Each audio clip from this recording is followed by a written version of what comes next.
আজকের ব্লগটা কিন্তু একটু অন্যভাবে শুরু করলাম। রোজই তো কাজবাজ দিয়ে কিন্তু ব্লগটা আমি শুরু করি, কিন্তু আজকের ব্লগটা মাম্মামকে দিয়ে শুরু করলাম। সকাল সকাল দেখো মাম্মাম সোনা এখন ব্রাশ করছে। আর আজকে মাম্মাম সোনা একদমই সকালে উঠে গেছে, জানো তো। আমি যখন উঠেছি 7টার সময়, তখনই কিন্তু মাম্মাম উঠে গেছে। আজকে এমনিতেই আমি লেট করে উঠেছি। অন্য দিন তো আমি 5:30 6টার মধ্যে উঠেই পড়ি আর কাজকর্ম শুরু করে দিই। আর আজকে আমার উঠতে উঠতে 7টা বেজে গেছে, আর আমার পেছনে পেছনে মাম্মামও উঠে গেছে। আর অন্য দিন মাম্মাম তো সেই 9:30 10টার আগে ওঠেই না। আজকে যে কেন সকাল সকাল উঠে গেল আমি বুঝতেই পারলাম না। তো যাই হোক, গুড মর্নিং বন্ধুরা, কেমন আছো তোমরা সবাই? আমি মিতা, নতুন একটা সকালে নতুন একটা ব্লগে তোমাদের সবাইকেই স্বাগত জানাই। তো দেখো মাম্মামকে কিন্তু ব্রাশ করিয়ে মুখ টুক ধুয়ে এই যে ঘরে নিয়ে চলে এসেছি। আর মাম্মাম এখন দেখো একটা পুতুল নিয়ে খাটের উপরে বসে পড়েছে। আর আমি না এখন বিছনাটাও তুলে নেব। আর এই যে মাম্মাম কিন্তু আমার সঙ্গে কথা বলছে আর খেলা করছে। আর এইদিকে কিন্তু আমি কাজগুলো কমপ্লিট করে নিচ্ছি। আর সকালে কিন্তু কোনো কিছুই শ্যুট করতে পারিনি, কেন কি বললাম, ওই যে মাম্মাম কিন্তু আমার সঙ্গে ঘুম থেকে উঠে পড়েছিল। আর সকালে মাম্মামকে নিয়েই কাজকর্মগুলো করেছিলাম, সেই জন্য না আর ভিডিও শ্যুট করা হয়নি। তো সেই জন্য এই যে এখন থেকেই আমি কন্টিনিউ তোমাদের সঙ্গে এই যে ভিডিওগুলো শেয়ার করছি। তো মাম্মামকে নিয়েই এখন আমি বিছনাটা তুলে ফেলবো। আর ছোটো বাচ্চা থাকলে জানো তো এভাবেই কাজ করতে হয়। তোমাদের যাদের একার সংসার আর এরকম ছোট বাচ্চা আছে, তারা তো এইভাবেই কাজ করো। তারা নিশ্চয় জানবে যে ছোট বেবি থাকলে তোমরা কিভাবে কাজ করো। আর আমিও সেটাই করি, জানো তো। কি করব বলো তো, মাম্মামকে নিয়ে তো আমাকে একাই থাকতে হয় আর একাই সমস্ত কাজ করতে হয়। কেউ তো মাম্মামকে ধরানো নেই, আর আমার কাজগুলোও কেউ করে দেওয়ার মতো নেই। সেই জন্য যখন যেইভাবে থাকি, আমার মাম্মাম সোনাকে মানে কাছে নিয়েই আমি কিন্তু কাজ করে থাকি। তাহলে আমার টেনশান হয় না। মাম্মাম যদি অন্য জায়গায় থাকে আর আমি অন্য জায়গায় কাজ করি, তাহলে কিন্তু সবসময় একটা টেনশান কাজ করে যে ও কী করছে, মাম্মাম কী করছে। আর মাম্মাম ইদানিং এতটাই দুষ্ট হয়েছে জানো তো, যে মাম্মামকে একা রাখলে না বেশি টেনশান লাগে আমার। মানে খুবই দুষ্টুমি করে ও এখন। আর এরকম এরকম দুষ্টুমি করবে, সত্যি কথা বলতে না সত্যি ভীষণই কষ্ট লাগে। তো যাই হোক, মামামকে এই যে খাটের ওপরে আমি এখন খেলনাগুলো দিয়ে গেলাম। আর মামাম না এখন এগুলো বসে বসে খেলা করবে কিন্তু, জানো তো। আর ওইদিকে আমি বাইরে গিয়ে একটু খাবার দাবার তো বানাতে হবে। সকালবেলা ব্রাশ করা তো হয়েই গেছে, এখন তো একটু খাবার বানাতে হবে। তাই মামামকে এই যে খেলা করতে বসিয়ে দিয়ে গেলাম। আর দেখতে পাচ্ছ মামাম কিন্তু দিব্যি এই খেলনাগুলো নিয়ে এখন খেলা করবে। মাম্মাম যেরকম বিরক্ত করে তেমনি কিন্তু খেলাও করে। ওর যখন খেলায় মন বসে যায় না, তখন কিন্তু ও সুন্দর খেলা করে, জানো তো। আমাকে একটু বিরক্ত করে না। আবার যখন ও বিরক্ত শুরু করে, তখন আমি না কিছুতেই ওকে থামাতে পারি না, জানো তো। মানে আমার সাধ্যের বাইরে চলে যায়, এতটা পরিমাণে বিরক্ত করে। তো কি করা যাবে বলো, বাচ্চা মানুষ তো, কিছু বলাও যায় না।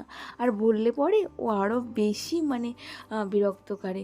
সেই জন্য ভাবি থাকতো, যা করে করুক, আমি এইভাবেই ওকে রেখে দেব, কিছুই বলবো না, ও যা করে করুক। তো যাই হোক, দেখো এবার আমি চলে এসেছি একটু রান্নাঘরে।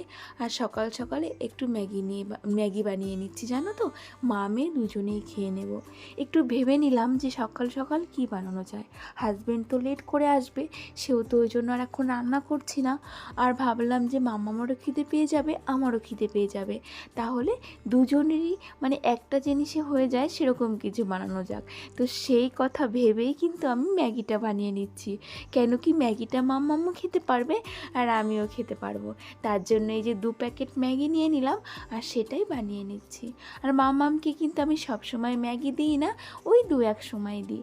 ছোট মানুষ তো, খেতে ইচ্ছা করে, সেই কারণের জন্যই কিন্তু ওই 2-1টা সময় কিন্তু দিয়ে থাকি মাম্মামকে ম্যাগিটা। তবে আজকের ম্যাগিটা কিন্তু আমি একটু অন্যরকম করে বানাবো। এই যে ম্যাগিটা কিন্তু আমি আগে সিদ্ধ করে নিলাম, তারপরে কিন্তু আমি জলটা ঝরিয়ে নেব। আর এইখানে এই যে কড়াইটা বসিয়ে দিয়েছি আর তেল গরম দিয়ে এর মধ্যে কিন্তু একটা ডিম দিয়ে দেব। আর যখনই ডিম দিয়ে দিয়েছি তোমরা তো হয়তো ভেবেই নিয়েছো যে আমি কি করব। হ্যাঁ গো, এই ডিমটাকে আমি ঝুরি ঝুরি করে আগে ভাজি করব, তারপরে আমি কি করব, ম্যাগিটাকে দিয়ে দেব। ওই যে ম্যাগিটা জল ঝরিয়ে নিলাম সেটাকেই দিয়ে দেবো। আর এখন এটাকে ভালো করে সুন্দর করে ভেজে নেব। তারপরে একটু ম্যাগি মশলা দেব, মানে এই ম্যাগিটার মধ্যে যে মশলাটা থাকে না, সেই মশলাটা আর কি, ওইটা দিয়েই সুন্দর করে কিন্তু ভেজে নেব। তবে সত্যি কথা কি বলো তো, মাম্মাম কি সেই ছোট থেকে এই যে আমি টুকটুক করে বড় করছি একা হাতেই, জানো আমার ভীষণই কষ্ট হয়। তোমরা জানো তো একা হাতে বাচ্চাকে মানুষ করতে কতটাই সমস্যার সম্মুখীন হতে হয়, আমাকেও হতে হয়। কিন্তু কি করব বলো, কিছু তো করার নেই।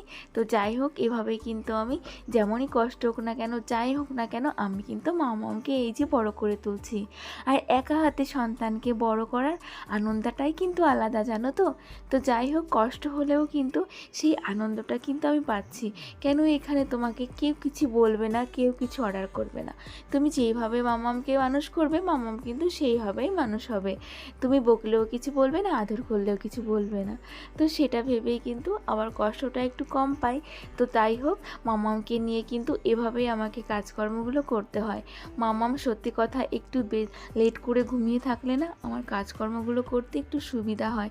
আজকে যেমন সকালে তেমন কোনো কাজকর্মই করতে পারলাম না, ওই যেটুকু না করলে নয় সেটুকুই করেছি, জানো তো। কেন কি, ওই যে ঘুম থেকে উঠলে কিন্তু মাম্মাম ভালোই একটু বিরক্ত করে, সেই জন্যই। আর যদি কেউ থাকতো মাম্মামকে কোলে নেওয়ার, তাহলে হয়তো সে মাম্মামকে কোলে নিয়ে বেড়াতো আর আমি কিন্তু কাজগুলো করতে পারতাম। কিন্তু ওই হলো না আর। তো যাই হোক, করিনি তেমন না, কাজগুলো কিন্তু আমি করে নিয়েছি, কিন্তু যেটুকু আমার প্রয়োজন সেটুকুই করেছি। বাড়তি কোনো কাজ আজকে আর সকালে করলাম না। তো চলো, এই যে মাম্মামের ম্যাগিও রেডি করে নিয়েছি, সরি মাম্মামের আর আমার দুজনের ম্যাগি কিন্তু। আর এই যে জলটাও নিয়ে নিলাম।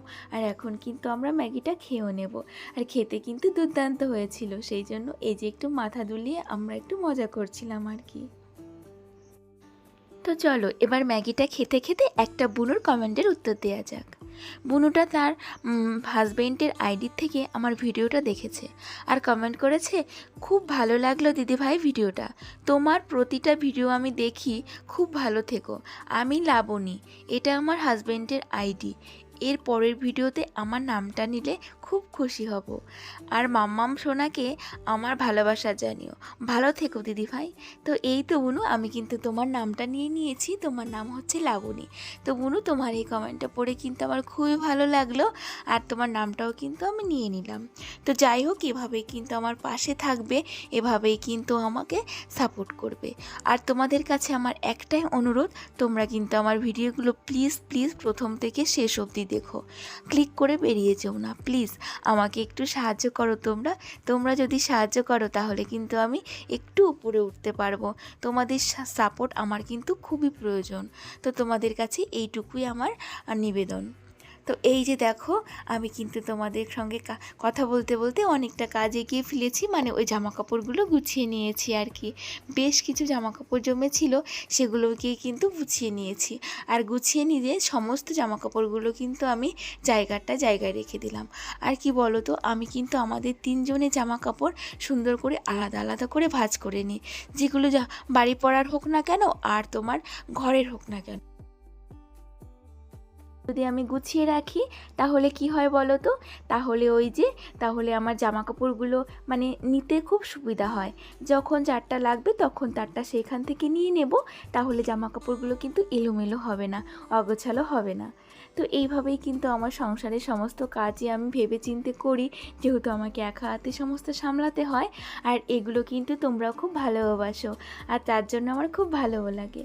আর আজকে দুপুরে রান্নাবান্না কিন্তু তোমাদের সঙ্গে শেয়ার করা হয়নি, জানো তো, এমনি অফ ক্যামেরায় রান্না করে নিয়েছি। আর এই যে মামা কিন্তু তোমাদের সমস্তটা দেখাচ্ছে, জানো তো, ওই যে ভাত রান্না করেছি, আর এই যে কচি লতি দিয়ে তরকারি করেছি, আর এই দিকে কুমড়ো আলু দিয়ে মাছের ঝোল করেছি।